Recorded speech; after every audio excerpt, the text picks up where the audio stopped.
And I lost my intro. Oh my gosh. So professional. How's everyone doing tonight? And we're going to hit the intro. Start dancing like this.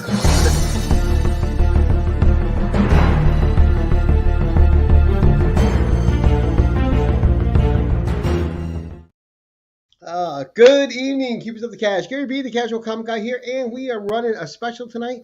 This is just a toy conversation. We're talking about toys, which I like to do every once in a while because I like to mix all these different communities up, all the channels up.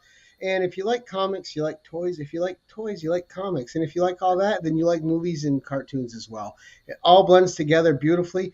And it's all driven, I believe, by some of the same things that we all love, and that's nostalgia. Things that connect us to our childhood, and then new things because we're all simple and we just like toys. But tonight I have three guests on, and I would like to introduce them. So the first guy I'm going to introduce, we've had him on before. You guys have seen him with his buddy Andrew, and we have Mike from Keep On Collecting. Mike, how are you this evening? Well, Mike's my brother, but I'll bring me. I mean Matt. Sorry. We've only known each other 5 minutes, Gary, so it's all good. I know, right? No, we've known each other longer. I think that's the first time I've actually called you Mike instead of Matt. It is. What's going on? Not much. G'day, Gary. It's good to be back. Apologies from Andrew. There's urgent family matters to deal with, so here we are representing Keep On Collecting. We're going really good with Keep On Collecting at the moment. We're just a good spot, just putting out videos every now and then, just mixing it up with some good old vintage stuff. The other day was the Love Boat, and just it's good to pull off some old toys on and show people the old vintage toys that are sometimes I think forgotten in the 80s, Right. from the 80s. So, but also there's a lot of really good modern toys. I feel there's some really good modern toys that I just can't pass up because as kids, there's just so much that we used to love. Like, you know, I'll look at, say, like the Goonies or Creature from the Black Lagoon. Yeah. And they're doing these new figures and I just can't pass them up. So Yeah. I'm a little bit addicted and to even the modern stuff these days because the sculpts and the paint apps and I was gonna say that toys have come so far from just a little plastic pieces held together by rubber bands. That's right. Those little old O-ring days, and but they're great to have in the collection too. So yeah, we're definitely a channel that I guess our main focus in the beginning was vintage stuff, but over the last few years, it's definitely been introduced some of the newer stuff as well that tweaks those nostalgia strings in the heart, and so yeah, we haven't we've been getting into a few live streams as well. That's kind of in the last 12 months or so. Yeah. So Keep On Collecting is We passed 750 subs too. Oh, apparently, yes. That kind of just like ticks over every now and then. I've got to the man below you. He's kind of like just reeled me in a bit. Like at first there was a lot about the subs, but now it's more just Matt, focus on what makes you happy, and it's like some of those videos that you churn out, they do make you happy, like that editing process, like that to see a video come along from that recording, it's you can't have that focus of subs really. Well, not for myself. I've got to look at the content and just those regular viewers that are Nice. for. So Well, that's the thing is if for me it's a hobby. So if it's not fun, it's not worth doing. Like I just come on YouTube and that's my zen. That's where I go. That's why I did the casual guy name because it's not. I don't want YouTube to be stressful. I want this to be a place of fun when I get to it. All right, guys, and we're gonna go over to Scott Crusher. Scott, you've got a fantastic channel. You're a great collector. So tell the audience a little bit about yourself, sir. Well, first of all, Gary, thanks very much for having me, mate. I've been following you for quite a while, so it's nice to finally have the chance to have a chat with you. So first of all, thank you for that. Very welcome. So I've also got a YouTube channel. You can find me under Scott Crusher.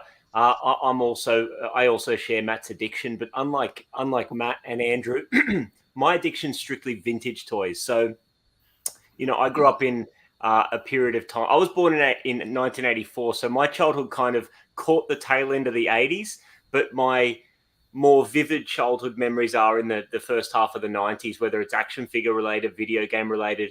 That was kind of the era in which I grew up. So I collect, for the most part, toys from the late 80s. Although, through the influence of guys like Matt and Andrew, I have broadened my horizons a little bit to some of the lines that were a touch before my time. Comic book oriented lines like Kenner's amazing Superpowers line, which I love collecting. But for the most part, we're talking about the things I grew up on. Playmates Ninja Turtles from the late 80s to the first half of the 90s. I was a big wrestling kid. I used to, I grew up in the era of Hulkamania and Macho Madness. Nice. So I love to collect the Hasbro wrestling figures, which was kind of one of the action figure lines of my childhood. So I'm big into those. And also the associated artifacts of that era of wrestling, like the VHS tapes and the magazines and all that sort of stuff that helps make this collection room behind me feel like I'm walking into 1989 or 1992. That's my approach. I don't collect anything modern. But with that said, just like Matt, I it's not just about nostalgia for me. I really appreciate the artistry and creativity and storytelling that went into a lot of vintage toy lines, and for that reason I've found myself appreciating lines that I didn't grow up with, like Mighty Max and Toxic Crusaders. So for me, I'm collecting more and more every year, but it's more laterally into other vintage lines rather than being drawn to some of the modern stuff. So yeah, Well, I it's just, tough as you can though probably now. tell, mate, I can talk about this stuff all day. I just love getting on here and talking about vintage toys. Well, and they're going back. Like some of these companies are going back. Like you're seeing like Phantom lines come up now. You're seeing Flash Gordon line. You're seeing all these Yeah. vintage properties are getting new lines of toys now, and the toys are amazing. They're the way you wanted them when you were a kid. All right, For sure. third and coming up, and then we're gonna get and say hi to the chat. A new guy to my channel as well, and a new person I just met today. Very happy to meet your acquaintance. We have Dean here from Totally Taylor Retro Hunters.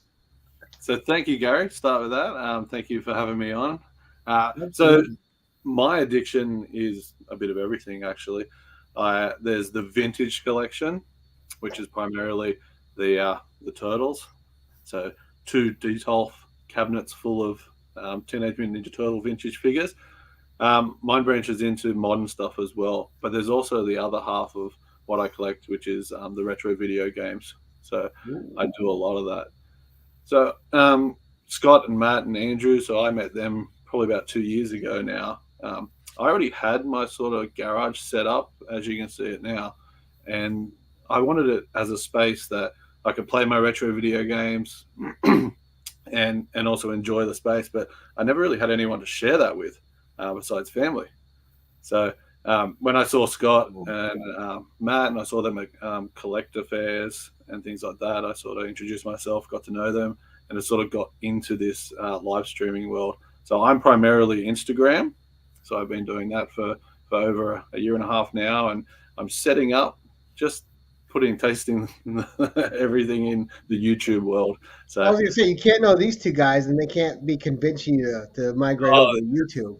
they're very convincing, but very supportive. So they are helping out. So I'm just learning right now all the editing software and things like that. So in the direction that I want to do. But I like to show at least one piece of my collection each day on Instagram. Just that nostalgic bit, digging out a different piece and not getting like buried in it. So my collection run goes from Street Sharks. So I only have one Street Shark loose figure left to have the whole set. Teenage Mutant Ninja Turtles, as I said. There's Biker Mice from Mars. Australian Gladiators, which is the same as the American Gladiators TV show. Captain Planet. Super Friends, Superpower, sorry. It's just everything. Star Trek, Star Wars is big, and yeah, and it's a family collection. So, family of 5, with my dad and mum, my 2 other brothers. My dad was a big collector, so Oh, nice. So you're a second generation collector. Yeah. So he's a big collector of like the vintage stuff from the 50s and 60s, and he likes his Elvis. So very big Elvis Presley.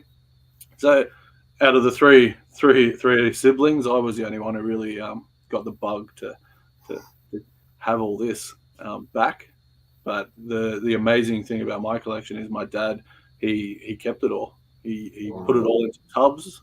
He squirreled it away, and he just left it there. As I traveled through my 20s and early 30s, I started to get that nostalgic feel back. The advantage of being a second generation collector. The first generation collector already knows what to do for you. Exactly. It's been a massive process just getting tub after tub out, going through it, checking it, ticking it off. What do we got? Oh yeah, I remember that. So between that, collection fairs, hanging out with the boys, like the last 2 years, it's just been a blast. Nice, keeps it fresh. And we're going to say hi to the audience real quick. Then we're going to come back. We'll go around. We'll each show some stuff. But as we're going, I'm going to kind of keep interviewing all of you together, just because I got questions and I think it's fun. So, Nice. There we go. Let's get back to this. All right. So you said a few things that people already like that in the audience that they collect. So we have Son of a Bruce. And if you guys don't know, that's Chris from Retro Rocket Comics in Canada, a great supporter of the community, sells a bunch of toys himself and ships all over the place. So if you're ever looking for those new toys that just released, you can get them from Rhino's Comics, where I go, because he has he's a distributor for Diamond Select, and he gets tons of toys in. But if you want to go in the Canada side of things, then Retro Rocket Comics is the way to go. A great community supporter in everybody's chat. We have Mr. DJ Linkson, who is a huge toy guy himself and has one of the most impressive toy rooms you'll ever see. He likes to collect those really expensive figures. His stuff is in glass. It's posed. It's mint. It looks incredible. Treasures for Trigger. Nice to see you. Thank you for coming in. Monique J. Nice to see you. Already got some new people in the audience, which I love. Couchin and Slouching with C. Bizzle. Thank you for coming by, C. Bizzle. The Jackson Roy Kirk, who was already picking on me. So as well, none of which can be discussed in public. I wish it was sleep, but I never get any sleep. And we had Mitch Crasher. And the Jackson Roy Kirk going Star Trek. Oh, you guys better pull some Star Trek out for him tonight. There you go. One of my favorite people ever, Jerry the Jitterbug. How you doing, Jerry? Jerry. He says he has 5 tubs of original Star Wars from the 70s and 80s. Ooh, wow. And Jack is promising that he's going to behave now that there's a different group here that doesn't know that I'm saying it on YouTube. No need to behave on our account, at least. Now, before we get showing, I did have a question for you guys. Now, one of the reasons I do YouTube, one of the things I like, and I consider the 4 of us, we're niche people, right? If you're collecting certain genres of stuff, like me with my comics, it's Conan, it's Women of Marvel, stuff like that. It's niche stuff. I think one of the best things I like about that is it's content you're producing because you're passionate about it. But 2, I love, I will find a story that was published once in 1973, and I will take pictures of every page and I'll put it in a video. I'll read the story for the people, and I'll get a story out there that nobody's seen in 40, 50, 60 years, right? And you just get to share that, and you get to bring life to the story again. Do you guys feel the same way when you're showing your vintage toys off? I know on Scott on your channel and Matt on your channel, you guys have brought out toys before that I'm I didn't even know they made a toy for that, because if I did know, I would have been begging my parents for it when I was a kid. Mm-hmm. Do you want to go first, Scotty? Okay. Well, yeah, I mean, I definitely like that aspect of it, Gary, because, when it comes to toy collecting, you can't collect everything. You just can't. So a big part of why I enjoy consuming toy content on YouTube is I get to enjoy lines that maybe I don't have enough of a connection to collect myself, and kind of just enjoy, just sharing the joy that it brings other collectors, firstly on an emotional side, but on a rational side, I love learning about new vintage toy lines that escaped me as a kid, because the interesting thing is, and I'm sure I wasn't the only kid like this, I was very singularly focused when it came to action figures as a kid. When I was into Turtles, that's all I wanted to play with. When I was into wrestling, that's all I wanted to play with. I didn't want you coming at me with a Power Ranger. I just wanted Hulk Hogan and the Ultimate Warrior and the Undertaker and Jake the Snake Roberts. So there's so many lines from back in the day that we totally missed out on, because we had our sights set on what we were most into. Right. So yeah, it's very cool to be able to learn about this new stuff, and also like because my collecting is solely focused on vintage toys. The big part of it I like is like rescuing these things from obscurity and putting them on a shelf and almost like being a custodian of these items, of these forgotten items from the 80s. And I know Ninja Turtles or wrestling figures aren't forgotten, but Kenner's Bill and Ted's Excellent Adventure, or some of the knockoffs that I pick up. I mean, these things are for the most part forgotten. So it's cool to be able to to be able to kind of keep the love for those going and share that. So yeah, I definitely agree with you, Gary. Sure. Dean or Matt, any of you want to answer that question? Yeah, kind of. Yeah, really the same. I guess as an adult collector, I've found lines that I didn't even know as a kid. So one that just pops to mind was the Kenner Robin Hood figures. Yeah. And those figures, they come with a lot of cloth material, accessories, and then you've got your plastic like accessories and things like that. But I love finding just that one little accessory in a tub, and just like Scott said, saving that accessory from obscurity, like piecing it just in that last piece that finishes that figure. So yeah, and from my perspective with Instagram, I love showing a different item. It might be a video game from the 80s, or it's a figure, or it's a board game. Just showing everyone just all those little things. And there are a lot of people that say, "Oh, I had that as a kid. I remember that." And I have that all the time. One of my favorite channels to watch, and probably all of you guys, is Ed's Retro Geek Out. His toy history, like seeing things and just sparking something in your head, especially if it's a bootleg figure or something back in the day, and you're like, I had that, and then trying to figure out what that was. So there was a lot of that when I got back into toy collecting in my early 30s, and I was born the same year as Scott in '84.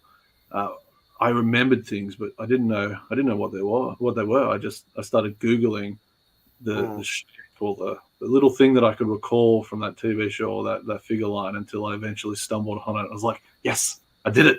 There it is. So that is such a satisfying feeling. Like I remember, I mean, people that have watched my YouTube videos will probably recall this story, but I had some knockoff wrestlers as a kid when I really wanted the Hasbro licensed wrestling figures from the WWF.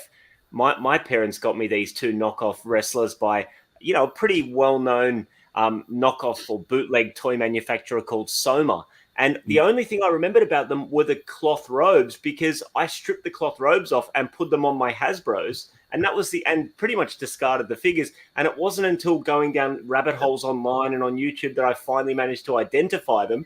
And then, I wanted to track them down. I've got one. I'm still trying to track down the other. So when you have that moment of connection, you've got a very vague memory from your childhood. And look, the same might go for like comic book covers and stuff like that. You're like, man, from my very early days, I've got a vague memory. I can't remember what it's called, so I don't know how to. I can't Google it. But you're just waiting to make that connection. It's very cool.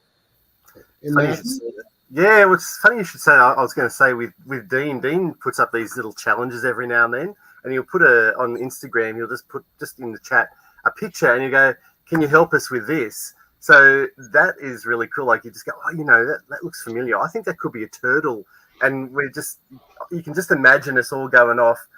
What are we Googling it? What is it? What is it?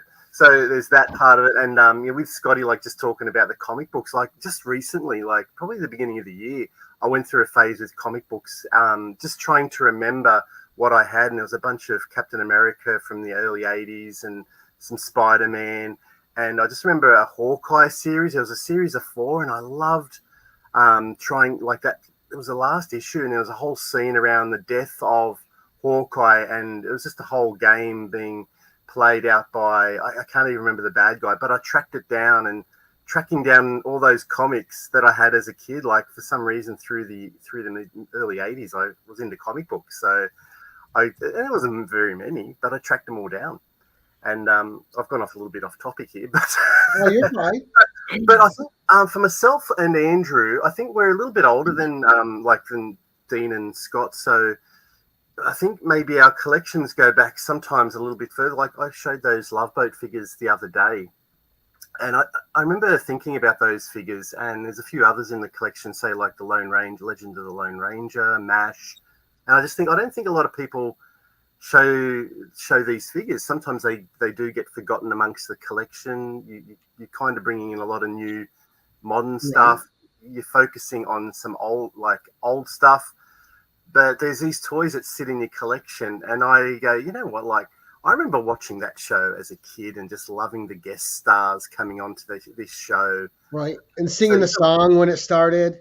Yeah, and I'm a really bad singer, but, you know, it was fun just to sing it. The love boat. And I'm like going, oh, yeah, I remember, like, and all those guests that appeared on it. And even MASH, like, my mum and dad just absolutely adored MASH. And I think it was in the 80s we were probably watching it the most.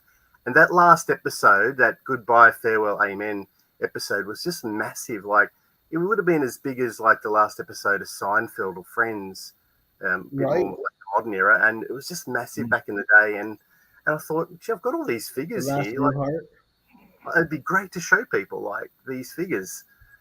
So I'll get around. Well, that too. And you know what I found on the comic side is there was comic lines that were made from toys when they got the license. Correct. That you couldn't get them in collections, so I had to have them. Like Rom, which was a garbage toy, looked really cool, but man, that comic book series was amazing. The whole run written by Bill Mantlo. And one of the first things I did when I got back into collecting was put that whole ROM series together. I had to have every issue. I had to have the guest appearance. And so just some of those, right? And you had like Air Raiders, and you just had a lot of stuff that toy lines, just like the G.I. Joes that became comics.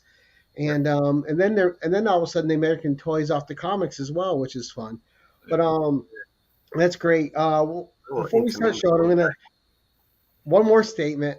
Part of the fun of YouTube, and Dean, you already touched on it before I even got to bring it up, is I think part of the fun for all of us is, I don't know if you had guys in your regular life, like friends or family members that you could talk toys with. I know, Dean, you had your father, but most of us, we didn't have anyone to share our hobby with, right? And then you get on YouTube and you have all these like-minded people that you create friendships with, and you guys are talking, you're having a great time, and it's all about the passion. Even if you like different toys, even if you like different comics, you like something that's enough like each other that it's just fun. You get to, oh my gosh, guess what I got? And it's that fun feeling. Like that. To share this with someone, like, I'm probably speaking a little bit for Scott, but I mean, I had Andrew, but to meet other people in the community to share this hobby with, and you don't go out into YouTube expecting anything like that. That was so far removed from what we expected. But to meet these guys, and there's been many others that we've met, I'm not going to name them all, but it's just been, and some of them we haven't even met in person. You've just formed these friendships online, and it blows my mind a little bit. Like, sometimes you've got to pinch yourself. Like, this person's contacting me from the other side of the world just to talk toys. Wow, that's crazy, right? It's great. Like my buddy Thorsten, who's in Austria, right? He met a writer. He met an artist, Mahmoud Asrar, who he knows personally. They went and had lunch together. Right. And he told him, oh, you know, my friend Gary's a huge Conan fan like me. He's got his own YouTube channel. Well, at that table where they're eating, Mahmoud reaches into his bag, pulls out an Italian Conan Il Barbero #1 to Gary B, Mahmoud Asrar, and it gets sent to me from there. I mean, how crazy is that, right? Like, this is the times we live in. Wow, it's incredible. All right, so I know we want to get showing some toys. So I'm going to keep asking questions as we show. But who wants to do a show and tell first? Dean, you know what? You're the newest guy here. Why don't we start with you, sir? And we'll go that, and then we'll go Scott Crusher because he's on my channel for the first time, and I'll make Matthew wait till last because he's kind of pushing me. Right? I'm the most annoying one. So I touched on one of the lines I collect. And it's from the 90s, and I said that I only needed one figure left from it.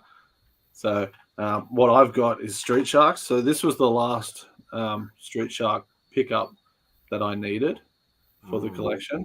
So that leaves me with one. So this is this is Ripster from the Series 1. So he does come out in a metallic looking paint job as well, where his jeans are a different color. So the last figure I'm after is actually Jab, the Series 1.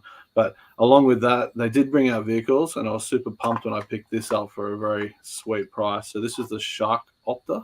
Wow. What a great design that is. Really? So I don't know if you know how big these Street Sharks are, like compared to a turtle or a normal figure. Yeah, a normal figure. I'm gonna find some.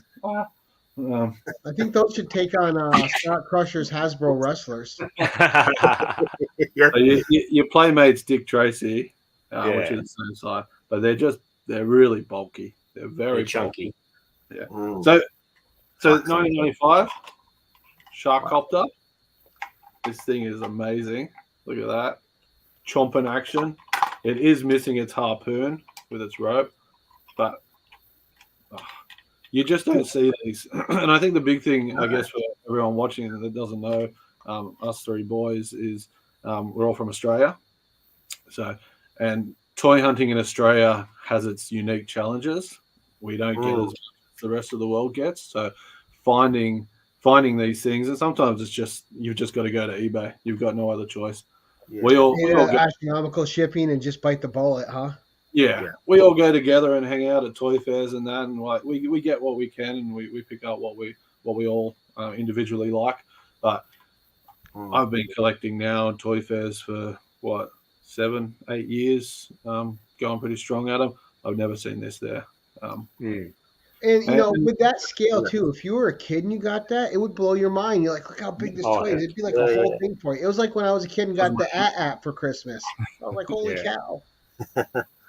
So that's the 1995 Shark Copter. So that leaves me with one figure to get to complete the loose figure line. Not talking accessories as part of that, and it leaves me with one vehicle. So the line itself is because they're so big, it takes more than a DTOF to get. So wow, it's amazing. What's the vehicle you need, Dean? It's a tank. Oh, the tank. The tank. One that I've always passed on because it's always readily available on eBay. Yeah. Until it's not. Right? So, way of the world. That's awesome. All right, Scott, cool. What have you got for us, sir? So, mate, I just grabbed a couple of things handy. A few of my favorite recent pickups. These are all things that I picked up in certainly this year, like mostly in the last few months. So, I had to have a Turtles item, and this is from the Playmates Vintage Ninja Turtles line. This is from 1990, and this is called the Killer Bee. And look, obviously the regular vintage Playmates Ninja Turtles figures are like a 4-inch rough scale. So this is obviously much bigger than that. This is one of two Mega Mutants. So this is essentially like, a Battle Cat or a Panther from the He-Man line as it relates to the Turtles. So, you've got a seat here for one of the villains to ride it. And this is just an example to me of what made the vintage Playmates Ninja Turtles line so special. Crazy sculpting details, amazing, ridiculous 90s colors, and just incredible character creation. Like this is a mutant bee that's got jailbird convict stripe colors with an electric chair for a seat, armed to the gills. This thing is just incredible. The extreme caricature face. Yeah, absolutely.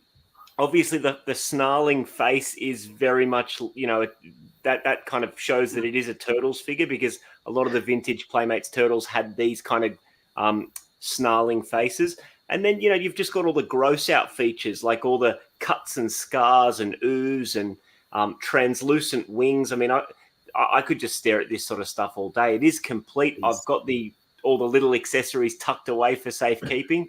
But and the other thing is, I always like items that have stories to go with them, and that's a big part of what YouTube is about. It's not just showing; it's about sharing some of these stories. And one thing that I've tried to do this year, and I know Dean is the same and Matt also, is have a bit of focus to your collecting. And one thing that I did this year was I did a top 5 wish list, and Matt and I we did a live stream together, sharing, hey, listen, these are the things that we want to try and pick up in 2023. It's not about picking up everything we can. It's just about trying to be a little bit focused. And this was the top item on that list. So that kind of made it special to be able to find this, and at a toy fair as well, and to be able to capture that in a toy hunt video on the channel. Again, just made it all the more special. And I had to work for it. I missed out on one already this year. I thought that might have been the moment that it eluded me, but I was stoked to find this at Collecticon. Now, Scott, the toy fairs down there, are they mostly reasonably priced, the Aussie toy fairs? I believe so. I believe so. I mean, I feel like I always walk away from a toy fair with some bargains, like with some items that I'm going to have paid a lot more on eBay for. Right. So you just yeah, paid more in shipping, huh? Yeah, and you save shipping, and the other thing, Gary, is a great thing about the toy fairs here, much like the online community, is the relationships. Australia is much smaller than the US in terms of population. So, we know a lot of the sellers, familiar faces, and everyone seems to look after one another. So, and this was an example of that. Well, that's really cool. Yeah, for sure. For sure. Now, have you guys ran into Simple Simon at any of those? No. Simple Simon's in Melbourne, isn't he? I know he does a lot of interviews at the toy fairs and stuff like that. I didn't know if he ever bumped into you guys. So, I got in trouble. A smaller place for sure, but still big. I mean, there's so many people you still could meet. It's amazing. For sure. We're actually all Sydney based. Yeah, we are. Well, I got in trouble from Simon because I was down in Melbourne and I went to a place called Aaron's Collectibles, and he messaged me and goes, "Dude, that's like 5 minutes down the road from where I work. You should have come and spoken to me." I'm like, "Oh, I'm sorry, man. I just didn't want to bother you." So I got wrapped on the knuckles for that. But anyway, I think with I'm just going to show this item first. Now, I think this is a special one because there is a story to go with it, as Scott said. Go, Mark. And this is Lionheart from the I was going to say Superpowers. My brain, it's Supernatural, but I caught myself before I said it, so that was good. So this is Supernatural's line. So you can already see that. That shield is amazing. Holy cow! Yeah. So what made this one special, I think, was this is part of the amazing community that we are in. A guy that we all know, Luke Reynolds from over in the UK. He's got a channel called Reynolds Reviews. And he knew that I was collecting these, and he's gone out of his way, and he has slowly put this figure together for me. So he found just a loose one, incomplete. He's slowly found the shield, the sword, the mask. He's found the parts, and then just messaged me and going, "Give me your address, Matt. I've got something for you." And he has got this figure for me, and it's just it blew me away a little bit because you don't expect it, right? You don't go, "Oh, give me." I'm collecting this, and he's obviously listened to what I've said. But yeah, these figures, so he's got the shield and he's got the sword, but you can also take off his breastplate here, and there's got more. So it's like a figure that just never stops giving. I can't get his that's probably a good thing. It doesn't fall off easy. So now I'm not familiar with this line. What is the Supernatural's line? Well, I remember these in 87. I think these were released, and this is basically just a gimmicky. This is their gimmick. They got like the hologram. You can't really capture it on here, but that'll change from an animal. Like there's an animal. Oh, there you go, animal to person. So that was whole gimmick. And I remember seeing these in toy shops in the 80s, and I was so into 3 3/4. And this is probably a 5.5 inch figure, and I just passed it by. It doesn't fit into my toys. It's gone. Right. And then I think just as you get older, you start to appreciate toys for what they were. And they didn't have, as far as I know, they didn't have a TV show. And I don't even know. They came with a comic. I think it was quite generic. Yeah, that's right. Visionaries. They were all sort of going on around around that time. Yeah, the whole thing. Yeah, so I don't even know if it had a proper, like a comic series. It was just a toy line. Just a cool line of toys, huh? Yeah, and if you've seen it in the that's shop, enough, though. Bang. Sorry. A little bit of, I said that's enough though. Nice little horror-based toy. That's cool. Yeah, that's right. Yeah, you know, this. I think there was 6 of these main figures, and then they had these little ghost ones. They were once again a hologram. They came with a sword, and they came with like a plastic cloak around them, and you could pull out the body and insert it into the cloak. So there was, I think, 8 of those. So it's like 14 figures, and I'm still going on this line. It's there's an end point, but I don't really want to reach it quite yet. So I'm happy with that.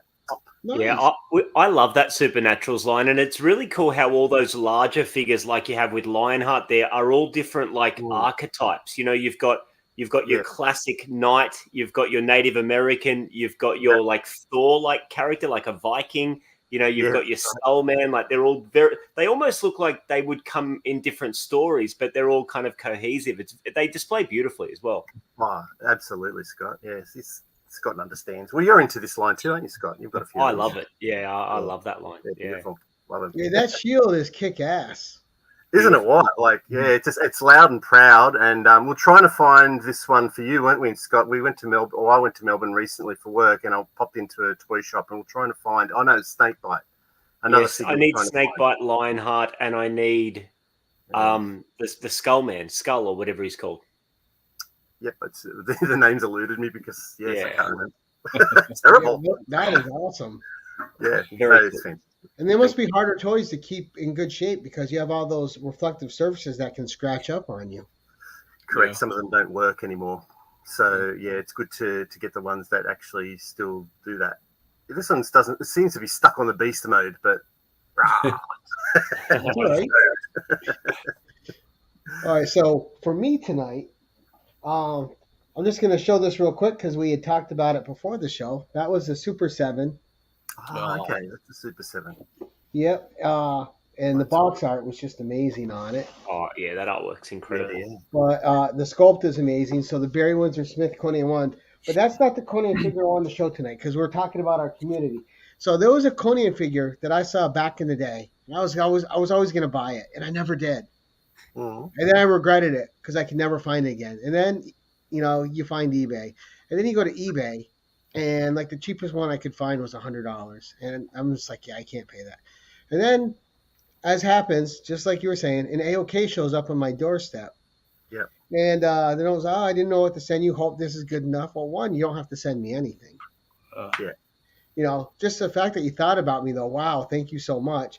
And then, of course, I open it up and my jaw dropped. And this was a gift from Scott over at Hoarders Hide YouTube, who's probably got one of the more massive collections of comics and toys and stuff and just all sorts of stuff. But this line, see, Conan and Rawl, the Devourer of Souls. Wow. And as you can tell, I'm an in-box collector for the most part. Yeah.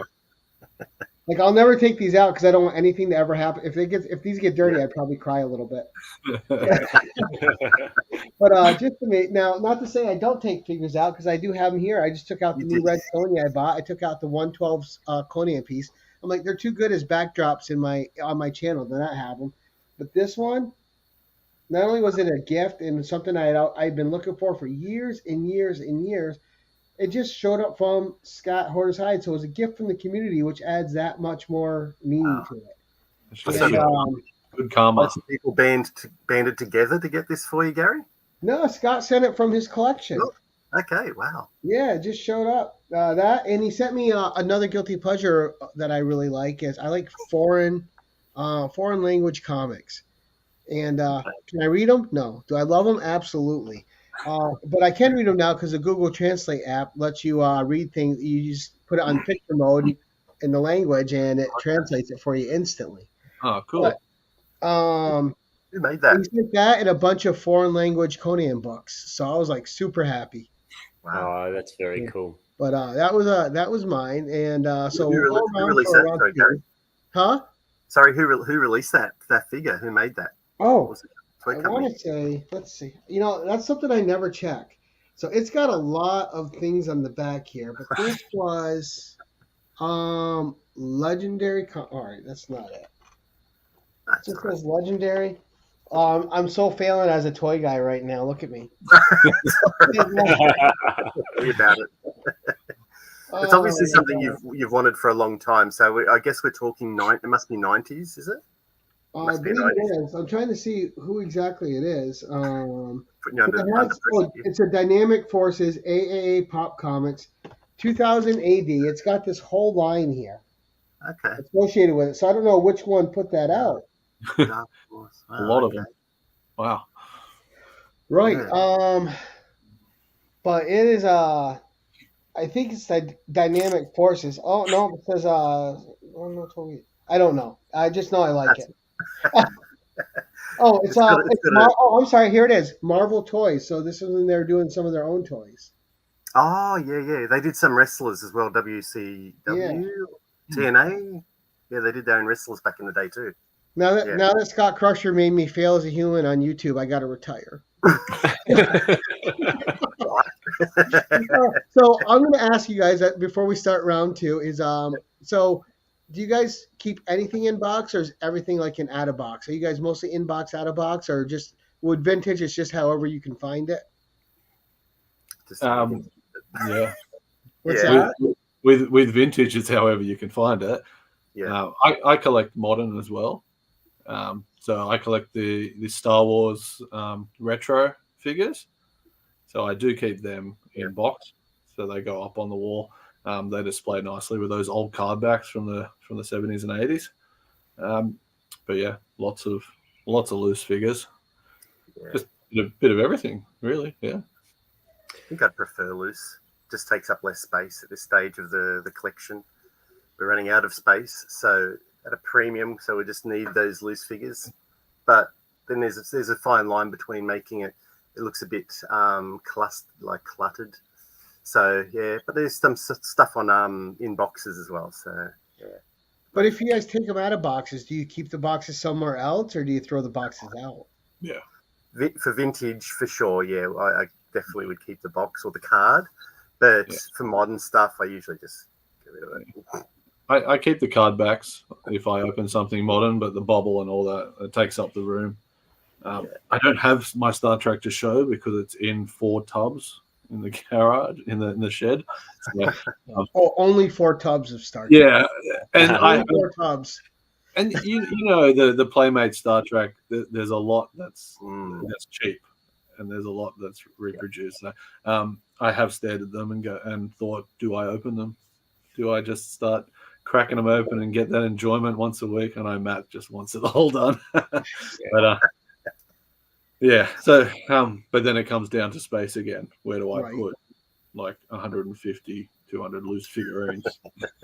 And Scott, you're mostly looks like a loose figure collector. Yeah, I mean, because I only collect vintage and nostalgia is a big part of it. When I set out, I wanted everything loose and complete. So I'm big on accessories. Like if a figure came out with 2 weapons, I want both of them. If a figure came out with 6 weapons, even though they end up being tucked away anyway in storage, I still like to complete this stuff. And also I like to display it where the figures are kind of interacting with one another, wielding their weapons and stuff like that. So I do collect loose. With that said, I do like to have some on card or inbox examples. So for my Turtles line, I do have a handful of carded figures. If they're in really rough shape, Gary, I will open them up. But unless they're in like disgraceful shape and they're just begging to be opened, I have a real hard time opening up vintage toys. So I do have some carded figures. One thing that I saw on Dino from Geek Strong's channel, and Matt does it as well in his collection, is to have like a pegboard with hooks to be able to like actually hook up your carded figures like a retail setup, which I love. I mean, to have like a little section of the toy room that gives you that Toys R Us feel, like that's one thing that I'm planning to do. So for the most part, loose. I will pick up some carded stuff, but I will only open them if the bubble's busted up or if it's really coming away from the card. Otherwise, I'll just leave it carded, and I plan on hanging it up on the wall. Nice. All right, so we're gonna go for another round here. So, Dean, we're gonna go right back to you, sir. What have you got to show us next? So, I've stuck with my Playmates TMNT line because that's the line that I really love collecting for. And like I said earlier, I had a lot of the figures from my childhood. So I got to sort all them out, figure out what I didn't have, and then go on the hunt for all the rest. Kind kind of the same, and with what Scott would say and what he has said in a lot of his videos. I don't have a lot of nostalgia for the last few waves. So the last few years of the TMNT line, I was moving out of that, the toys. So getting them, and they are the pricey ones. So it's not something I'm looking to do. But 1992 is kind of where I hit the mark, and the dollar value starts going up. So a couple of pickups from this year is Half Court. So he's just figure alone, no accessories. So Giraffe, like he's a tall figure compared to the rest, but he's a very thin figure. Never heard of that character before.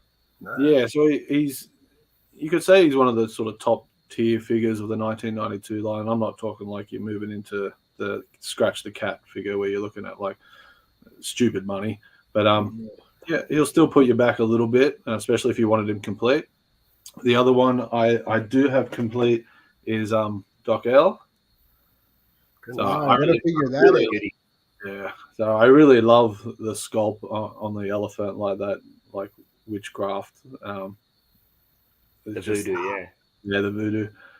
He looks like an Indian deity. Right, Yeah. that thing's amazing. Yeah. And look at the cap he's got on. Yeah. So, yeah, And one busted up tusk, Headdress. which is by design. That's the flaw. yeah. So he is 100% complete. I was so happy to get him into the collection. So for like the top line figures that sort of sit in line with these two, I have all the ones I want. I'm not going to spend the money on the Scratch. I didn't have that full nostalgia for that figure. It's just another figure in the line. But I couldn't come on without showing a comic.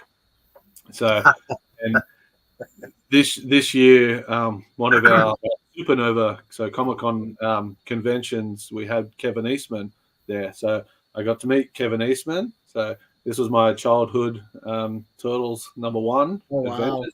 You have the So animated series. Yeah, it does the first episode, Shredder's Return, sorry. But Kevin Eastman has signed this one for me, so I got to get him an autograph, and yeah, so that's my little TMNT haul for this year. That's still plenty of time left. And that book was really hot for a minute too. It was. Well, I saw that here, and in Australian dollars, it was $160. Someone was trying to sell it. Obviously, ticket price up because they knew Kevin was around the corner and you could pick it up and sign straight away. Opportunistic. But He doesn't even have it in a bag and board. Look at he paid all that money for it. You're so amateur, Aladdin. Sorry.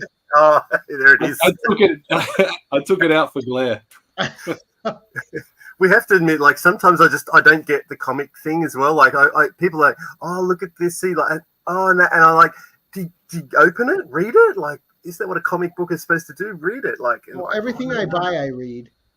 Yeah, you kind of buy multiples, don't you? Yeah, I got a problem. We all do. Thanks for calling me out, Matt. No, I do like having multiple copies. And like I have like the graded comics, but if I have it graded, I either have another issue of it to read or a reprint of it of some sort, so I can keep reading it over and over. Yeah.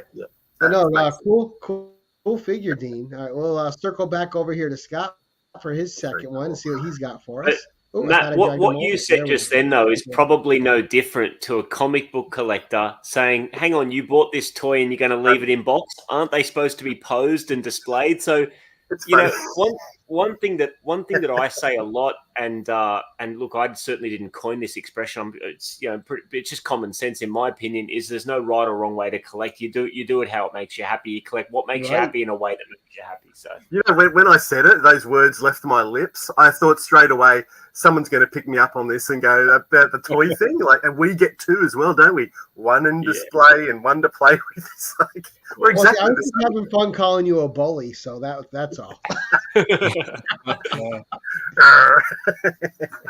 So next up, all the way from Australia, guys. He's here first. He loves Vegemite. So the other item I wanted to show you is from the toy line Mighty Max, an early 90s toy line from Bluebird, but distributed by Mattel. So it's got the Mattel influence and the Mattel budget to go along with it. And it's a toy line that I did not have as a kid, but I love the heck out of the sculpts, the engineering, the creativity, the storytelling. And I've just gone all the way in on this. This is a micro playset called Mighty Max Blasts Magus. And it's essentially a figure, but it's also a mobile robotic fortress. So everything opens up. The head opens up, the chest opens up. I'll say, look at the detail on it too. Just as a figure, the detail was amazing. Chest opens up, back opens up. There's figures and vehicles and spring-loaded weapons hidden everywhere. The legs open up. Every little cavity has a vehicle or has a figure. Now, I'm probably burying the lead a little bit here because I'm working on a video at the moment where I kind of review this in detail because there is so much detail and play features and figures and vehicles tucked into this. But again, it's got a really cool story to go with it because I picked this up out in the wild at a vintage toy store here in Western Sydney. And the cool thing about it is with an item like that has so many different elements, hidden minifigures, play features, spring-loaded weapons, it's very difficult to piece something together like that complete. But we had a little crew with us. Dean was with us. Unfortunately, Matt couldn't make it. But one of the collectors we had with us is a mate of ours called Lee, who actually, and I'm sorry, I got to plug this any chance I get. Oh, you're good. Lee wrote this book, The Toys of Mighty Max, and published this book. So to have the guy with you that wrote the damn book about the toy line was just incredible because he was digging through a tub of loose Mighty Max parts, being able to go, yes, that goes with it, here's where it all goes. And it wasn't quite complete, but Lee's from Queensland. He's from a different part of Australia. And a couple of weeks later, he sent me a couple of the parts that I needed, and now it's 100% complete. So now, tell me a little bit about this series because I never heard of Mighty Max until right now, and that figure is incredible. So most of the play sets are smaller than this. I unfortunately don't have any handy to show you, but essentially, so let me explain it like this, Gary. You probably heard of Polly Pocket, right? Yep. In the 80s. So Bluebird made Polly Pocket. They released Polly Pocket micro doll houses in little compact playsets. Yeah. And when Polly Pocket, caught fire as it did in the 80s, they needed a line for the boys. So they came up with Mighty Max. It's exactly the same principle. But to me, the really special thing about Mighty Max, in addition to the incredible sculpt, paint deco, and engineering and play features, and the way that it's all packed away and is the theme. It's all horror, sci-fi, and creature themed. And even though I didn't have Mighty Max as a kid, because when Mighty Max came out, I was all about wrestling. I was big into the monster, macabre creature stuff as a kid. Right. So if this caught my eye at the right time, I would have been obsessed with this toy line. So, and Gary, when it comes to me, like the inner child still has the keys to the car when it comes to me. Like I'm still very much in touch with that. So sometimes it's fun to come across these toy lines that I didn't have as a kid, but no, man, this just scratches that itch where if I had this as a kid, this would have been a big part of my childhood. So, and Bobby Organo saying that it was a cartoon as well. Yeah, there was a cartoon. The cartoon series actually, in my opinion, holds up really well to this day. I gotta check it out. Episodes of it are readily available on YouTube, so definitely check those out. And again, monster, horror, creature theme, sci-fi. What's not to love about that? I love horror and sci-fi together. For sure. Such a perfect mix. Absolutely. That is incredible. And just it's mind blowing. When you say, "Oh, and this is a car," and you're pulling it out of his shit, I'm like, that's incredible. Man, like that's just the start of it. There's a little dungeon in the back. I mean, the main villain has a little escape pod that pulls out. So you got vehicles. The eyes of the Magus head are those yellow things. There are spring-loaded missiles. There is just so much going on with it. Now, what was the age thing to be able to collect that? Because you can see little kids swallowing those figures. So absolutely.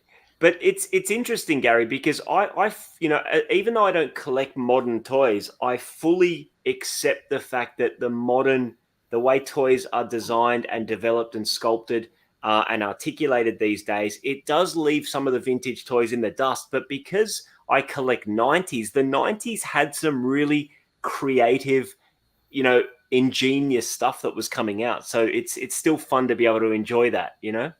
Oh yeah, that's amazing. Like you just blew my mind with that one. And I'm It's gonna really watch cool. the cartoon now. Hopefully all the Check it episodes out. are on YouTube. Or I'll Check check it the out movie too. for Wow, sure. all right. I didn't even know Matthew, you had I guess you're up again. Follow that one, buddy. Well, that even blew my mind. I'm speechless. Like those little sets are basically you can hold in your hand and you can Yeah. open them up like that. But that one, I didn't know. I don't know if I knew you had that one, Scott. That's awesome. That one. You It's don't know really what you don't know half the things they do either, do you? No, I'm still trying to. Now I've got to work out how to put it back together. I think that's the thing. Like with us, like half of these toy lines, as Scott said, we're very singular focused when we're kids on a certain toy line, and you missed a lot, right? So, and this is probably with this one I'm going to show as well. As kids, like when you're growing up, it's very simple. And I know you made a video for me once, Gary, about what you used to play with as kids, and I haven't shown it yet, but and you basically pulled out a stick. Oh, I forgot all about that video too. I haven't put it up yet. That's anyway. So yeah, I think as a kid we were like Matchbox cars, and I did a lot of drawing and a lot of plastic soldiers. But there was a movie, and we all know this movie. It changed our lives back in the 77, 78, and the toys even more so. And when I was a kid, all I wanted was the Millennium Falcon as a kid, and I got that, and we played the hell out of that. That featured in every single game. But there was another toy, another ship that I got that we wanted that we could never find in Australia, and this is this one. Oh, the Slave The One. original Slave One. So I was we went to a toy. Well, I went to a toy fair. You guys missed out on that one, but it's a Newcastle one, and it's funny. Like when you walk into a toy convention, toy fair, whatever you want to call it. It's and first thing you see is you want to buy it. You think I'm in trouble. Like I thought, oh, am I going to blow my budget straight away? Like, do I just move on? But if I move on, it's going to be, it's going to be gone by the time you work yourself back around.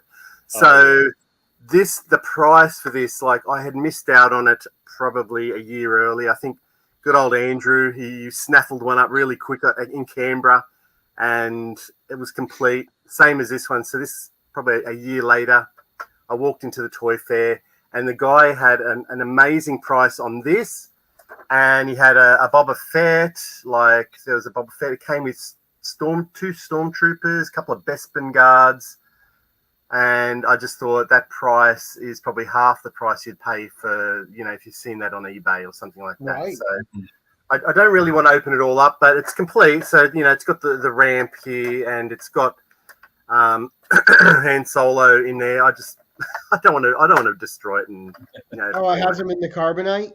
He's in there. I can't hear him either, but he's in there, and it's like a little bit scratch up. So it's had a bit of play where some little kids had fun with the Slave One, and so I'm just going to enjoy this toy now because it's just after 40 years, I finally got it into my collection, and I remember buying one for my son. Like he was in Star Wars, so we got I think it was a Jango Fett one back in the 2000s. But it's not the same.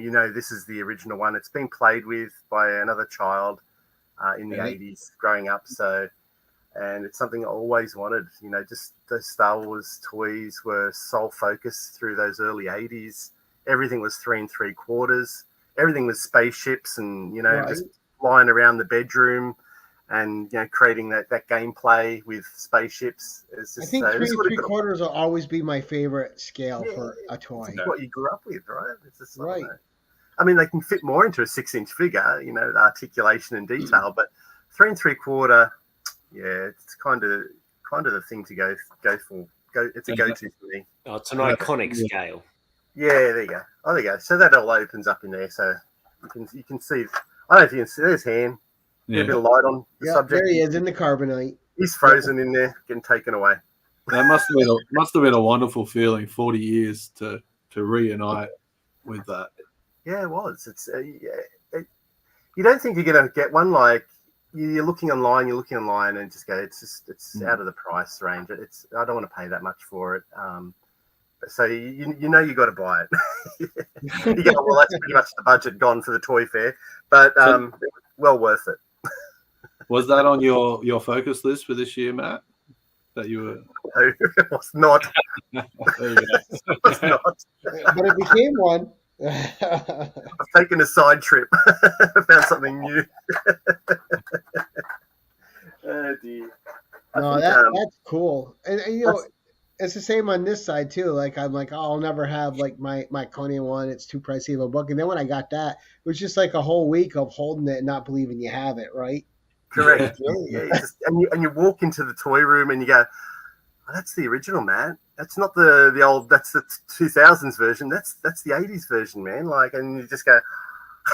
Well, and that was kind of cool because it has history. You don't know how many kids that toys made happy, and now it's making you happier than those kids. Yeah, correct. Yeah. 100%. Now I play with it. Right? I can just see you body checking a little kid out of line to get it too. Oh no, Jimmy fell. Mine. We're not like Right? that. I'm not a bully. Oh, all right, so my next one is just gonna be simple. What am I? I saw this and I couldn't. It turned up at my LCS, and I got it for a cool $10. It's Toy Biz. So there we go. We got that out of the way. I don't have to be embarrassed. And this is the Black Cat figure. Oh yeah. And Wow. it came with this cool little pin on this side. There we go. But it has accessories. It has her. They did a shoddy job on the treasure. The figure looks cool. And what I like too is that she had this little launcher where she can like launch it and like go into places like a cat burglar. Yeah. And just really cool. And like she'll always stay on board in bubble. Oh, Gary. But just amazing. Let her breathe. I've got one of those too, Gary. Actually, same Very one, cool. Do you? Yeah, loose. Yeah. Oh, you got I her love that loose? Marvel stuff. Yeah. How dare you talk about her that way? No, but I just love that figure. I'm simple. Like Black Cat's always been one of my favorite characters, and yeah, mine are quick because I'm not as big a toy guy. Bobby, so he's talking about my co-host on Coffee and Cosplay because she has cosplayed Black Cat a few times. Nice. Oh, That's awesome. Yeah, her new Black Cat cosplay is amazing. All right, we're gonna go back to you, Dean, for round 3. Okay. You guys believe we've already killed an hour? Oh wow. Crazy. Feels like we just started, right? I've got two things. Not quite a toy, but very much toy related. That's all right. Have fun with it. This is a book. Oh wow. So I saw this book at a toy shop, and the owner he said that's part of my collection. He wouldn't sell it to me, but this book goes for everything around the world for McDonald's toys from 1970 up to 2000. So like, And I think that's super relevant in a toy collecting show for sure. Yeah. did you know in where was it? Somewhere that you could actually collect 101 Dalmatians. Wow. Like, Oh Wow. wow. 401. yeah. That's incredible. So it goes through everything from UK, France, Germany, Australia. Shows you all the different lines, It's and incredible.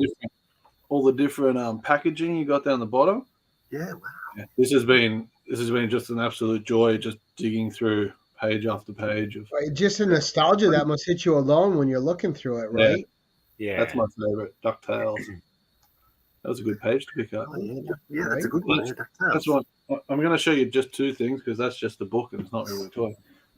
And this is a not an action figure, but this is a pickup I just got. Oh, love Alf. Wow, Alf. Very cool. So this was, I think it's 1987. Yeah, Alf the board game. Check that out. Now that's a show my kid and I bond over. My kid's a very nostalgic kid. He's turning 13 this month. But I got him out. He's got a little Alf hand puppet. That NECA just came out with a figure. We got all 4 seasons here. Just it's so much fun. Yeah, I love it. Like I watch the episodes on YouTube. To buy the box, it's so expensive for some reason. Yeah.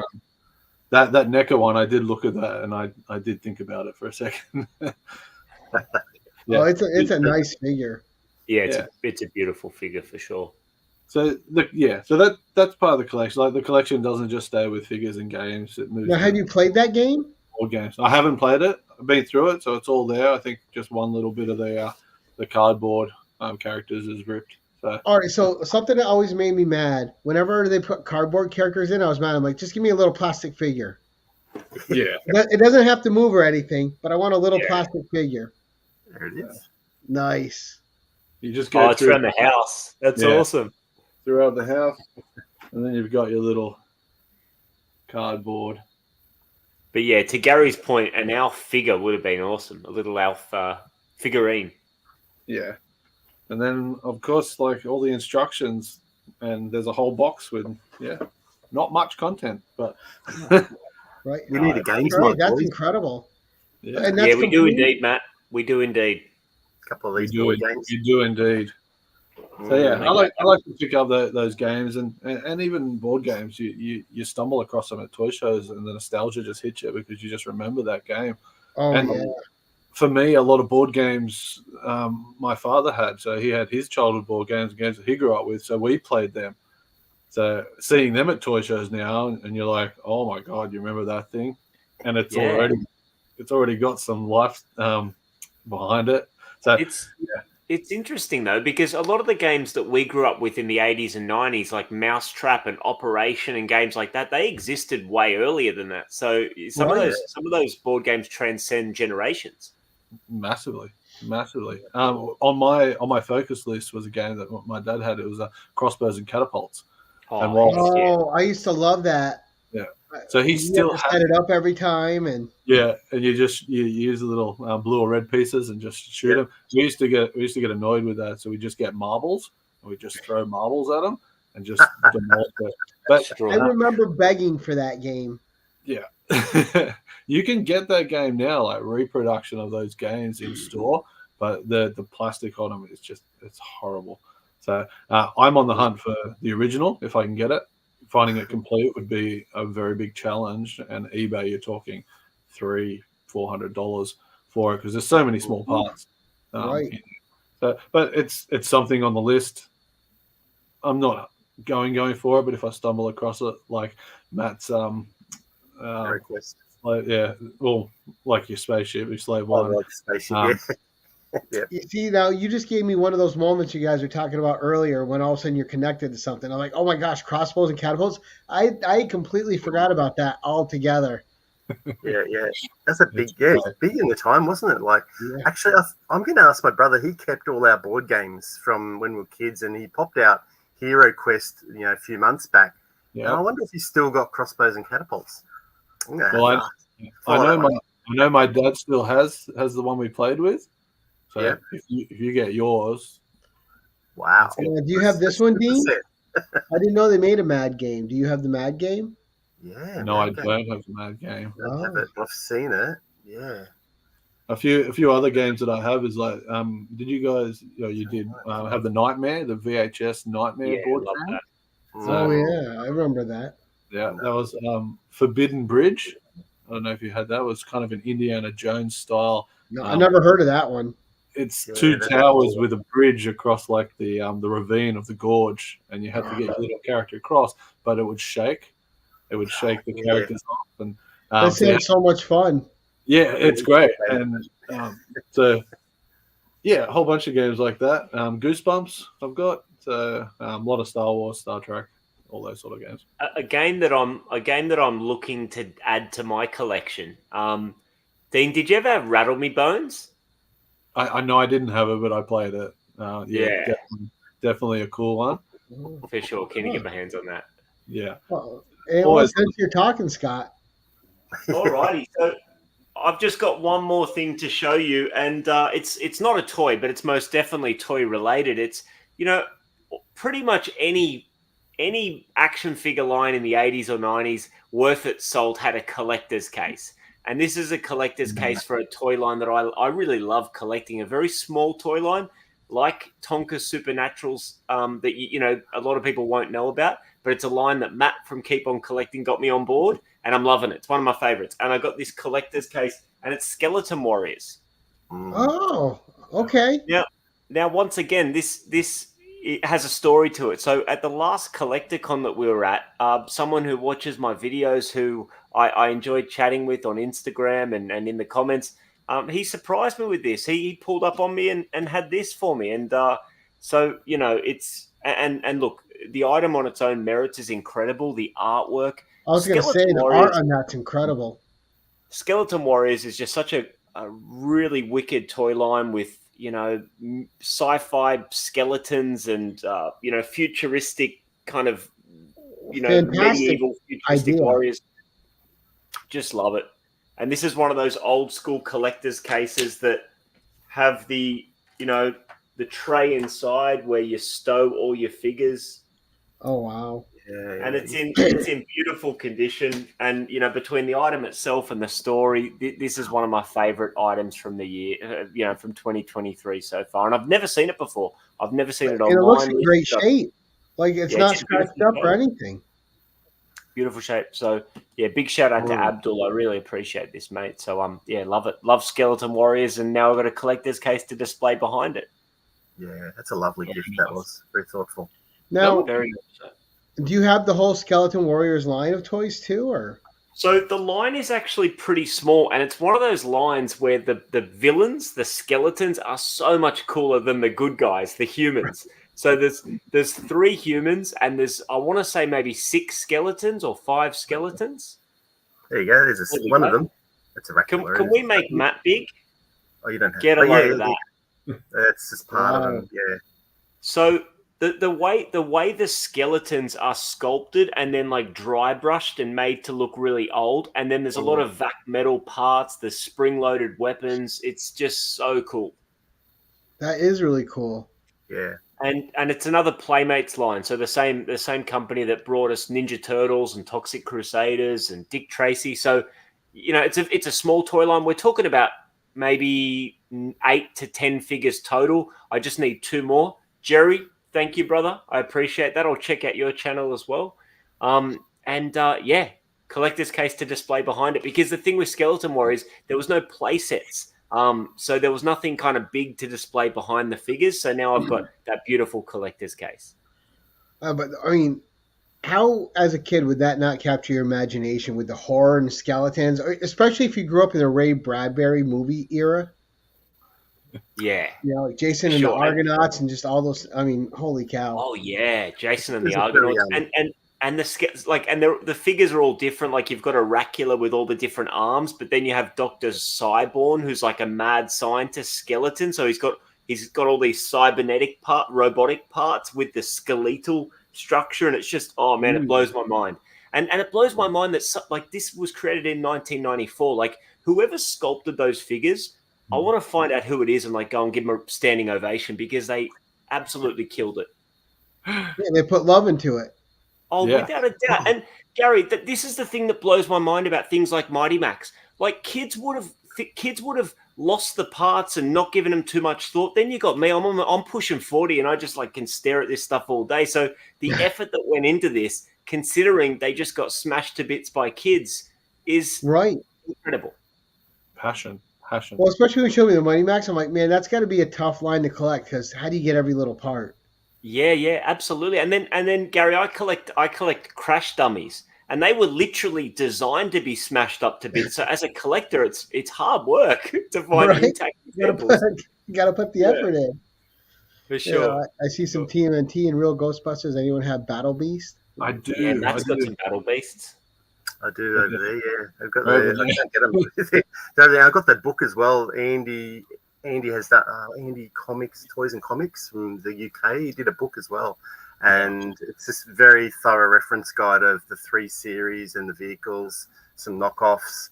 So yeah, it's really, really cool little book. But I only wanted to get the ones that we had as kids. That is purely just a nostalgic line for me. Just get those 4 figures.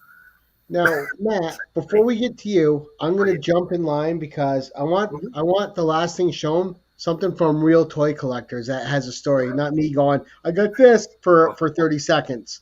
So I'm going to do my I got this for 30 seconds, and I'm going to turn it back over to a real collector. All right. So one of my other favorite characters is Spider-Woman. Jessica Drew's my favorite Spider-Woman. Julia Carpenter is my second. Maddie Franklin would be my third. But I got this. No, this is the Marvel Select Jessica Drew, and it came with this whole stand, which she'll never be set up in because she's never coming out of her bubble. All right, she's in her wax museum right there.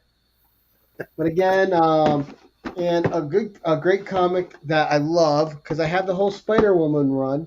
I actually have all her runs, but that was from the original run in the 70s. A fun read, but that's how it looks when it's set up. So you got the Hydra agents, and she's they're catching up to her. But fun figure, great Alex Maleev art on the box. Beautiful. So some of the artwork on, like, I've been looking at some of the new Masters of the Universe stuff, and some of the artwork that is being produced on the toy boxes. incredible. Incredible stuff. So Yeah. there was a 90s cartoon called Iron Man. Mhm. And with it, Julia Carpenter was in it. I couldn't believe Spider-Woman was in a cartoon. So we had the Julia Carpenter Spider-Woman, Yep. who came about in Secret Wars issue 7. But, she was like Tony's right-hand person on this cartoon. And it was, I was watching the cartoon just because it had Spider-Woman on it and having the best time ever. And I always thought her costume was pretty cool as well. Yeah. And they had a whole line of these. Well, they did. I've got That's that. some This good is why we're mates, Gary. This is why Huh? we're mates. This is why we're mates, Gary, because like I've got that figure too. I've got a lot of these Toy Biz ones. Oh, and I even like collecting the comics that came in some of the things too. They're great, like the Hasbro ones, and just awesome. All right, so back to a real collector. Oh, come on. You're a collector. Well, if it was a comic show, I'd call myself a real collector. I only dabble in very specific toys here and there. Just an interesting note on those Skeleton Warriors. I think like there's a Pixel Dan video about the Skeleton Warriors and why that line that failed, and it's a really interesting video. It gives you a bit of a insight to the possibilities and why that maybe failed. And I think they thought it was the parents more. The parents weren't. They thought it was too spooky, I think, or too scary for their children, so they weren't buying them for the kids. So. Don't look at the Skeleton Warriors. Let's go over here and look at this like nice little line over here. Yeah, but you showed us Supernaturals in the 80s, so maybe parents were getting a bit softer by the 90s because even Masters of the Universe had some spooky stuff going on. You know what I mean? Yeah, they did. Right. So I don't know why. Like they even produced like I don't know if they produced prototypes, but there was obviously advertisements around a second. Like series of toys for Skeleton Warriors, which would look beautiful. Amazing! Like they would have got the girl character into it as well. Like I just for sure. Anyway, it's an interesting video on just the reasons why that line failed. So that was one of the reasons. Right, and now in the day and age we live in, you find more of us adults in the toy section, the kids section, than you find kids. We find all the toys. Sadly, that's true. Yeah, It's still one of the first places I go when I walk into a department store. Ooh, let's go look at toys. We are getting a physical Toys R Us back in Australia now, so you guys are lucky. that'll be interesting. That's in Melbourne. Yeah, Melbourne. Hopefully they'll relaunch back in the U.S. too, because that was a favorite spot for me and my kid to go hang out. We go in, look at toys, have a blast. I feel like I didn't get in enough when I had it, and I only lived 500 meters away from it. Ooh. Yeah, you did. Go down the road. Alrighty. I'm gonna. This is a bit of a combo one because it's hard to keep it contained to 3. So, but they are both. Well, they're not really even related. So whatever. There's this line. Gary, like you with the Thing And I know I love the thing, and you've got to watch it whatever amount of times per year. This is me with the Time Machine. I love the Time Machine. Is that from the original? That's from the original one. Holy cow! Yeah, this is not an original figure from 1960. God, No, I mean, but it's a model after that movie. Yeah. So George Monsters, Powell's Time Machine. the company Monsters. The glare, sorry, is getting me. However, this company only did the Morlocks, sadly, but they did this.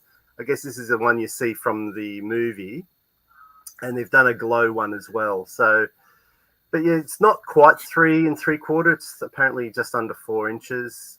But I was watching this for like a year, and I went, oh, I've eventually got to get this, and because you can't get them in Australia. It was definitely from the States, but the Time Machine is one of the all-time favorites for myself, so I picked that one up.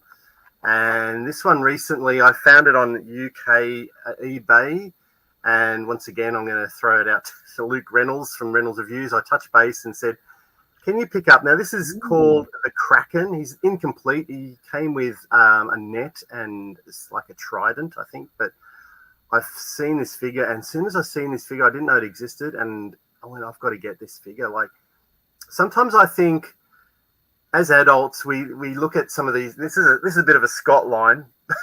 Hang around Scott, you start talking like Scott. But you see things and you look at it and go, if I was, a kid again, would you get that toy? And this toy, I would say get it like 5 POA, and it just matches. This is from Palitoy Action Force. So I don't know too much about this toy line. It's just something. It's just this figure that I've got from it. So do you know about the character, Matt? Sorry. Do you know much about the character, the Kraken, and how it related to the military setting of Action Force? So, well, no, I don't know that. Like, he's obviously the bad guy, but they apparently find him trapped in ice, and like I can't remember the guy. There's a doctor on the Captain America him. Yeah, it is a bit. And they unfreeze him, and he must have like a whole lot of buddies there as well. So they unfreeze him and use them for the bad guys. So I don't know too much about the character itself. Like, just as a toy itself, I just love it. And I mean, there's the big Kraken up there from Clash of the Titans, but maybe that's what he grows up to be, like a big Kraken from Clash of the Titans. I don't know, but what was that? I find it fascinating though, because like I'm not an Action Force or GI Joe, collector. That wasn't, that was kind of a little bit prior to my childhood. But I just find it incredible. Action Force is so ground in military, settings and environments and characters. But then you have this mutant monster, like, because GI Joe, and obviously GI Joe shares ties with Action Force. Real American Hero, but see, they never had any of that sort of. They never had any of these type of figures. No, they might have been like a bit.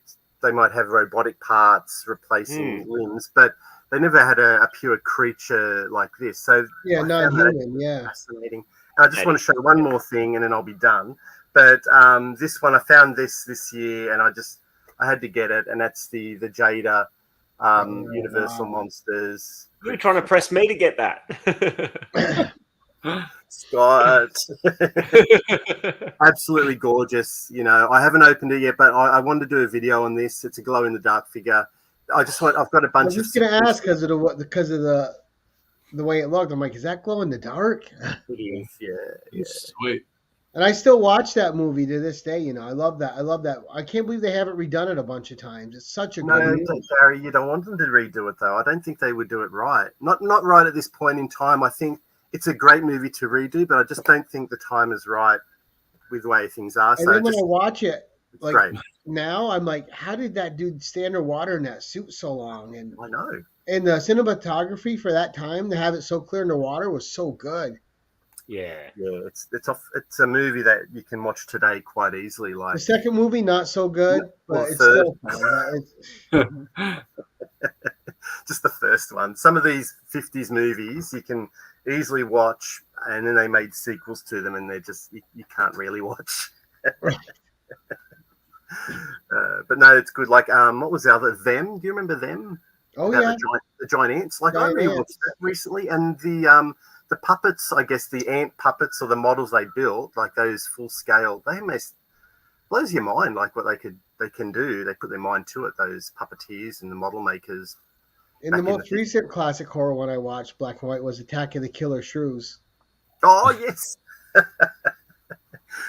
it's just so much fun. Yeah, and that movie looks like they made it for $5 in pocket change. You know, but it's so much fun to watch it. Yeah, it is. Like it just these are the games that you used to play as kids as well. Like you used to watch a movie like that, and next you know you're playing something similar. You're in a house and with your action figures, and they're surrounded by some kind of mutant creatures trying to. Yeah, this is what you kind of play as kids, right? With your action figures or yourselves. Right. Yeah. 100%. What was the whole thing, right? I mean, you're sitting there and you have this big battle scene going on in your head, and you're visualizing it. And Yep. anyone that's watching you is just seeing two figures going like this. But in your mind, so much more is happening. That's right. All the figures are moving at once, are coming in. Right. Weapons are going through the air. All sorts of stuff is happening. That's You get the whole Well, that's landscape. We used to do that with our Millennium Falcon. That was the base. So they would land on a planet and the Millennium Falcon would land and you'd have the crew. So whether they're G.I. Joes or Star Wars, there was a mix of crew and they would go out into the unknown world and explore. So you'd have a couple of monsters out on the bedroom floor as the planet. And, they'd have to run back. And then there'd be the mega beast that would be Ram and the Millennium Falcon. It's just, lots of fun playing those type of games as kids. You got two brothers and they just make it even more fun. Just so Right. you guys know, you got brothers. Yep. I don't. I only have a sister. Oh, Thanks for Get her bringing it up. involved. No, I'm just kidding. No, my sister's great. And my sister is a big toy collector when she was doing it, and I used to go to Walmart because she didn't have them at her Walmart where she was living, and in the early '90s, and I would buy her all those Star Wars action figures and get like the chase ones and send them all down to her, and she still has them in boxes, and she hasn't done any. They're just in there sealed. Wow. But now I made us all this size, so we just started August, so 5 months left of the year. Do you guys have any grails you're chasing or toys you're chasing for the remainder of the year that's on your must get before 2024? Mm. And it's crazy to say that now because I was just watching a commercial for Soylent Green the other day, and in 2022, apparently the world went to hell and we're all eating people. But it's so funny to live past these moments in movies where they had such a view of how we would be right now. We're basically the same. Yeah, Back to the Future was the big one with 2015. That was just weird. I think there's always something to pick up, isn't there? Like, I really don't. I can't remember even what I said with Scott. Like we did that, as you mentioned, a live stream with top 5. I can't even remember what I said in that video. Yeah. I mean, the ones once we did that top 5, I've kind of kept that top of mind throughout the year. So basically, the things that I'm hunting down are just the things on that top 5 that I've not picked up yet. So there's one Toxic Crusaders figure I need, Bonehead. There's one Hasbro wrestling figure I need, Dusty Rhodes, the American Dream. And aside from that, I really want to get some slimed heroes from Kenner's Real Ghostbusters line. One of the later waves to come out in the Real Ghostbusters line that had that awesome color changing feature. But what's tricky about them is, in addition to their proton packs and proton streams, they came with other accessories like ecto goggles and stuff like that, which just makes it even harder. So those are the main things, Gary, that I'm looking out for as we head home towards the back half of 2023. You got Milt saying, "Whoa, Dusty Rhodes!" Yeah, now, man. were you watching the cartoon too? The Real Ghostbusters cartoon? No, the wrestling one. Oh, like Hulk When they would Hogan's sing, they always had wrestling. the song. wrestling. Yeah, I never saw that. No, I know of Oh, it. you but would've I loved never it. saw it as a kid. Yeah, that cartoon looks was so awesome. big back in the day. Yeah, absolutely. Have you seen it, Matt? parts of it. I can't really remember it. I think by that stage, I was probably about 16 or something when it was coming out, and like I watched parts of it. Album where they all sang on Yeah, they did. I remember the album and the video clip. So bad but so fun. Yeah. That's right. But they're having fun. They're not taking it all too seriously in the video clip, No. which has made it more fun, I think. But I think for myself, I do remember saying that I wanted to get a few Masters of the Universe figures. Like I've got pretty much everything except a couple of there was a couple of Hordaks. So I don't know if you know who Hordak is, but they did. Can I get one? Conan was always Conan light to me. I'm like, yeah, I'd rather have Conan. But I do want to buy that collection, that collected book that has all the original comics in it from the figures. That's going to be. Oh, yeah. Wow. So that's Hordak. That's the original one. Oh, okay, I know him. Yeah. So they did a couple. This is the original one. So they did a couple others. There's a Hurricane Hordak, and so I was looking at a Hurricane Hordak and Buzzsaw Hordak. So Buzzsaw, his chest opens up and these things roll out like a chainsaw, or a couple of just round drums. And the Hurricane Hordak is like some like gold armor, and it's just he's got some detachable. You could chop his wrist off and you could insert some parts. So I've been looking at a couple of those, or maybe they released 3 dinosaurs later in the line. So I've got the T-Rex, the Tyrannosaurus Rex they call him, but there was a Triceratops figure and a Turbodactyl, which is like a Pteranodon. So I have been looking at those. I remember. Well, I know you guys get a lot of the Jurassic Park and Jurassic World ones. Yeah, well, yeah. See, that's a real kid thing, isn't it? Dinosaurs. So that's just stayed with us. Nobody outgrows dinosaurs, and if they tell you they have, they're lying. Yeah, dinosaurs will never not be cool. But Right. dinosaurs will never not be cool. Yeah, they'll always be 100%, awesome. Scott. Now, see, I'm not a Masters of the Universe fan, but last year when I was in the toy section, I almost bought an Evil Lynn figure. It was just so good. I'm like, and I like my powerful women figures. I don't know. I'm a sucker. The Masterverse one, Gary, or like the 5.5 inch one, or the 7-inch one? I think it was a 5.5 inch. Yeah. Okay. Origins Yeah. one. Nice. Yeah. And Dean, did you have anything on that list for the rest of the year? So I got my focus list. Well, my focus list is really what that is. I find myself during the year getting caught up in just buying random things that look cool. Yeah. And then I just have to go, okay, what do I need to finish this line? Or so, yeah, I'm after, there's one TMNT figure that keeps eluding me. So it's a head spinning Bebop. For some reason, I just can't find him. And he's out there. I got that one Street Shark to go. For my Masters of the Universe vintage collection, I actually don't even have He-Man. But you can pick He-Man up anywhere. I want He-Man to be complete. Out of all the figures, I want him to be complete and in nice condition. And then, I do have Crossbows and Catapults on there. And Visionaries. Visionaries is a toy line that I like to collect on the side. We don't get Visionaries in Australia at all. They pop up. So, and I never heard of those until you guys. Really? Yeah. Really? So it was an 87 cartoon. There was only 13 episodes. Yeah, there was. Yeah. It had that sort of watch list here from you guys. There you go. So you can watch it on YouTube. It's all there. It's great. I think it'd make a fantastic movie with the correct CGI happening in it. I put my focus as 3 Visionaries. Let's pick up 3 for the year. I've picked up 2. So on track, but my list is not about getting all those items by the end of the year. It's just to keep me on track and keep me focused. Keep your focus. Yeah, get that tunnel vision working. There's so many lines, and like this is only 2 detofs of 4 that you can see here. And then the rest of the room. I am going to give Scott a shout out because I don't have my own YouTube channel yet. Scott did do a room tour. So anyone that wants to check out what this whole room's all about, go and check out Scott's room tour for me. But then check Matt's and Andrew's and Scott when he gets to it. Yep. So yeah, it's just about keeping me focused right now.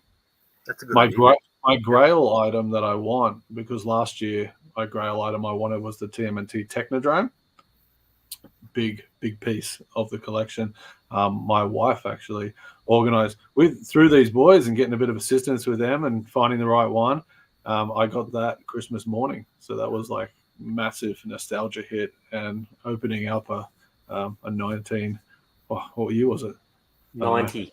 90. TMNT Technodrome on Christmas morning. So Wow. I don't really have a holy grail right now because I'm still digesting one.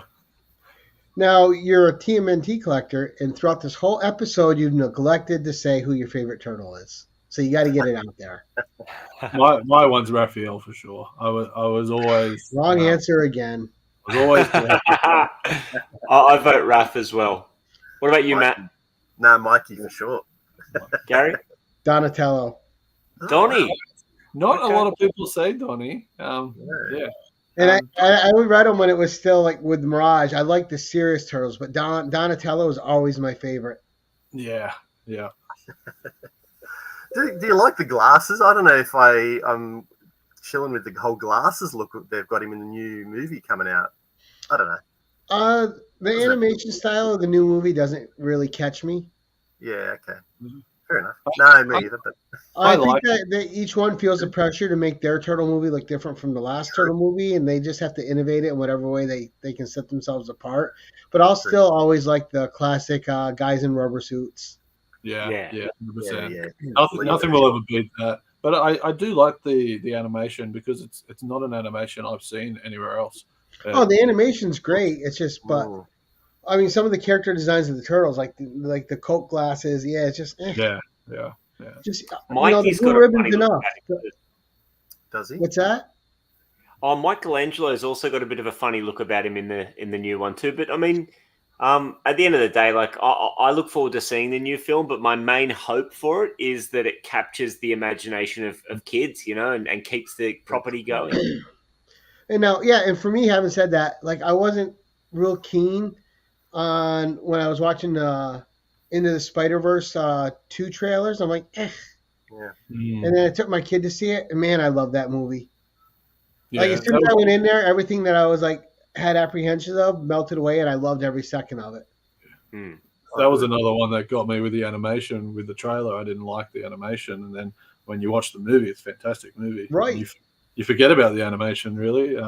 Yeah, the characters and the storytelling is so good, you get wrapped up, and it's game over for you.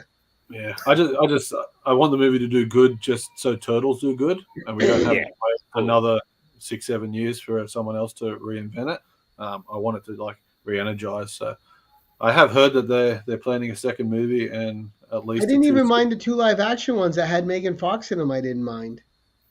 As a standalone, they're all right from my perspective. I think they just went a bit crazy on the whole size of the turtles and that. Yeah, that's the only thing, right? I don't like Michael Bay Transformers. It's just a noisy mess every time you watch them. Yeah. So true, very true. And like none of the Transformers really had distinguishable features. And then when Bumblebee came out, I thought Bumblebee was amazing. He looked like Bumblebee. It had great storytelling. And I hear the new Beast Wars is really good, but I haven't had a chance to see that one yet. Well, I don't know. Wow, great stuff, gents. So we're gonna go around. We'll see what you guys got coming up. So Dean, we'll hit the 2 YouTube guys last. Do you have anything coming up for you? Mine is all just about working and learning editing software for the eventuation of creating the YouTube channel myself. So Start with Reels on Instagram and get used to filming yourself. I have started with that. So there was a little jump in confidence doing that, but yeah, it's all just about playing around and enjoying it. I don't want it to become stressful. If it does, like we said at the start, it's not fun. And we got a Leo fan with Bobby De La Ghetto. Right We there. get all of them. No one's ever a Splinter. What's that? No one's ever a Splinter fan. Well, you want the phrase like, "Who's your favorite turtle?" It's not, who's your favorite ancillary character? Because then you have people going, "Oh, it's going to be Casey Jones or it's going to be April O'Neil."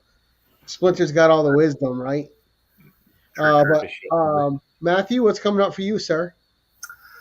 Yeah, we've been put a couple of videos out in the last few days. Actually, just look, I don't even know how, but Mattel has zeroed in on keep on collecting, and they keep sending us bloody figures to review. No, they I keep haven't sending us anyone figures to discovered my review. channel like that to send me stuff to review. Well, it blows my mind. I review. I don't get a comic in the mail from any of these people. That was tongue in cheek. Sorry, that was completely tongue in cheek. It's blown my mind. Once again, you don't start a YouTube channel for this type of stuff, and somehow we've got. Oh, that's amazing. It is, and they send us these figures to review. I think we're probably the only ones in Australia who have been picked to do this. So it's a bit of an honor to do it. You guys have good chemistry. You guys have good delivery. You guys are family friendly. You guys are 100% entertaining to listen to, and you and Andrew together is just fun. Oh, Andrew and I together, it gets hard. I mean, you guys know it's not easy to do it by yourself. You don't like the sound of your voice after trying, listening to it for so long, and so with Andrew, he just comes out with some perlers sometimes. So you just going off. So we're working on a video. It's another Matt's Mail that Andrew and I did together, and that'll probably end it for a little bit. We're gonna have a bit of a 4-week, 6-week break. There might be the odd thing getting out there, but it'll be good to have that with Andrew.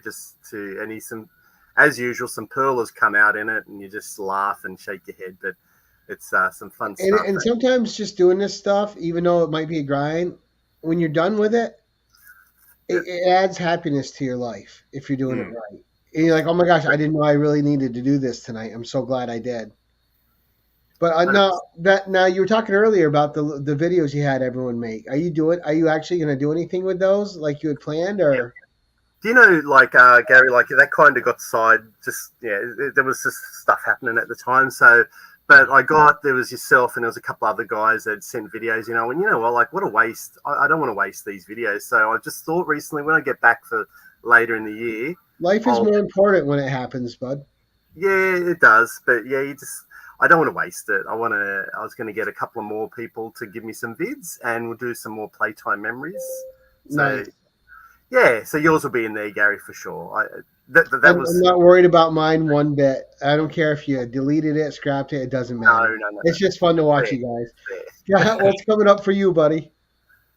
So I do have that Mighty Max video I'm working on at the moment. So just reviewing all the latest vintage Mighty Max stuff that I've picked up, and also some knockoffs, which is actually kind of cool. So just when you go deep into collecting vintage lines like these boys and I do, it's nice to have a little bit of representation from the dollar store specials. So that's coming up. So I'm hoping to get some editing done on that over the weekend. And then after that, I'm going to do a collection room tour. I'm way overdue for that. And those are always fun and relatively easy to do. So that's what's coming up on my channel. Now, don't you find it funny that the toys you didn't want as a kid, you're now seeking out? Oh, yeah. Yeah, absolutely. Well, it's like the story I told you with those knockoff wrestlers that my parents inadvertently got me when all I wanted was Hulk Hogan, and I got some, knockoff dude that is just a made-up name, and now I want it. Now I'm trying to chase it down. So it is very funny. Yeah. It is. Oh, goodness. Yeah, that's how it happens, man. All right, coming up for me, and no, I went in the email, not calendar.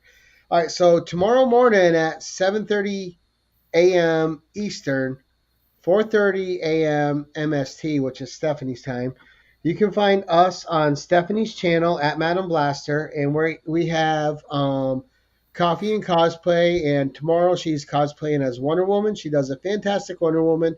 We'll have a cover gallery. We'll have a food challenge with a question. Last week, I won the challenge, and Stephanie had to eat a spoonful of black pepper, which haunted her the whole episode. And I love that. But we also do I'll give you five facts, but one of them's false, and the crowd gets to pick it out.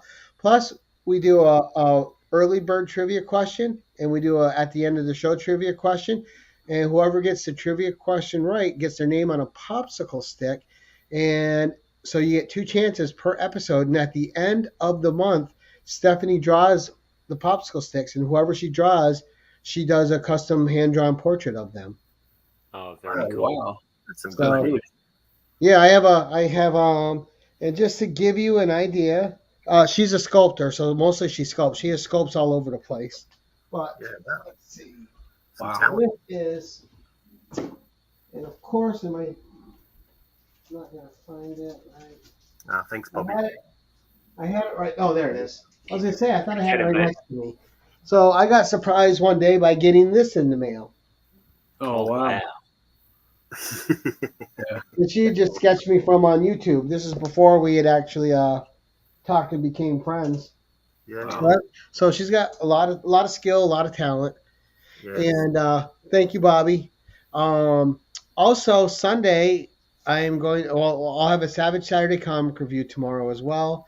Sunday, as soon as I get out of work, I'll be jumping on the Cantonese Kids channel. We're reviewing Fire and Ice, issue 1, which is a comic based off the Ralph Bakshi movie with Frank Frazetta art. And then later that night, I'll be on Anachronic Comics 1K Celebration show. Wow.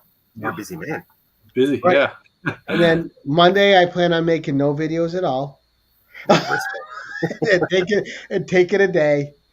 And then Tuesday, when we come back, I will have in the hot seat is going to be Brian LCS.